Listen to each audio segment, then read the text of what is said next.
In the last video, we wrapped up our user info VC, getting that button functionality up and running. In this video, we're going to start talking about the favorites section of our app and talk about persistence. This video is going to be more of like a setup and planning video because I'm going to give you the overview of what we're going to do before we actually start diving in. So the plan for this feature, as you can see on the screen, right, we have the little plus button in the upper right of the follower list VC. That's the add button. We want to be able to tap that add button and whatever username we're on, in this case, SALLEN0400, that's me, we hit that and then we add that username to our array of favorites. Now, if we look at the table view in the favorites that we're going to build in a future video, you can see we're showing the avatar and the name. That's the design we came up with. We wanted to not just show the name, we thought the avatar was a nice look. So that does put us in an interesting problem though, because right when we tap that add button, we're saving that username, sure, but we don't have the avatar of SALLEN0400. Like we just have the username. So part of the plan for persistence is we got to make a quick network call to get the user info so we can grab that avatar URL, and then we're going to create a follower object, right? Because the follower object that we've used before has the login and avatar. That's exactly what we're looking for. So once we have that follower object, we need to add it to an array of favorites in persistence.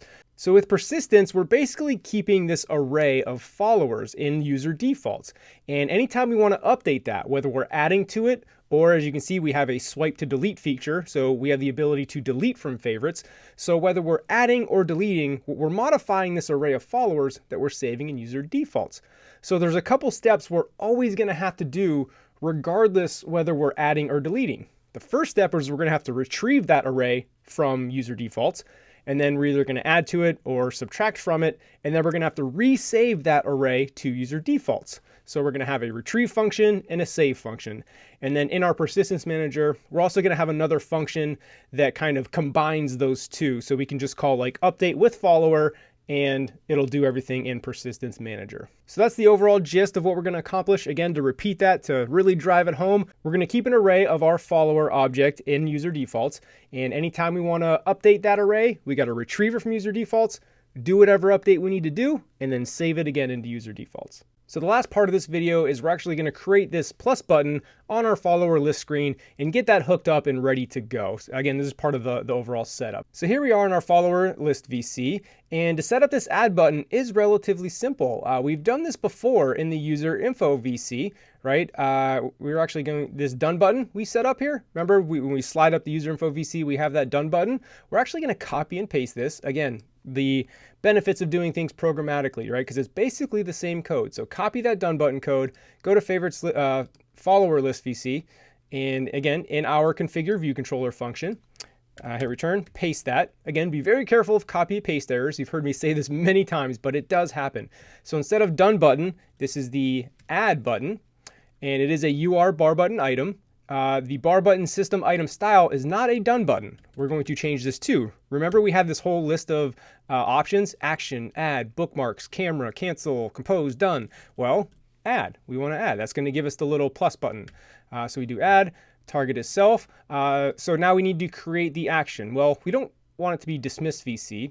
So we need to create the function here, and we'll do it down here kind of towards the bottom after update data. This is going to be at objc and add button tapped. And do a command B so we can get the autocomplete. Whoops, we need the function keyword. Might need that. Do command B again so we can get the autocomplete. So back up to our add button up here. Instead of hashtag selector dismiss VC, it's going to be hashtag selector add button tapped. And the navigation item right bar button is no longer the done button. We want it to be this add button that we just created. So command C, command V, add button.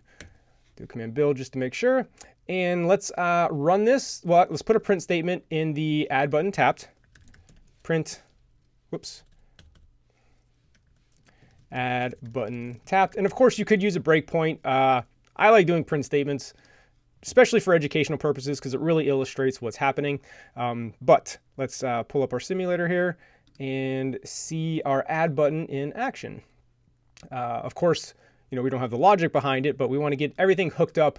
That way, when we actually write our persistence manager, everything's hooked up and ready to be tested.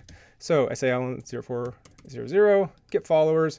Okay, here on our follower list screen, you can see in the upper right, we do have our plus button. So when I tap that plus button, there we go, in the console, we get add button tapped. So the setup is ready to go. Now in this add button tapped function is where we're going to do all of our persistence manager magic, but we got to write that persistence manager. That's what we're going to do in the next video. So let's do it.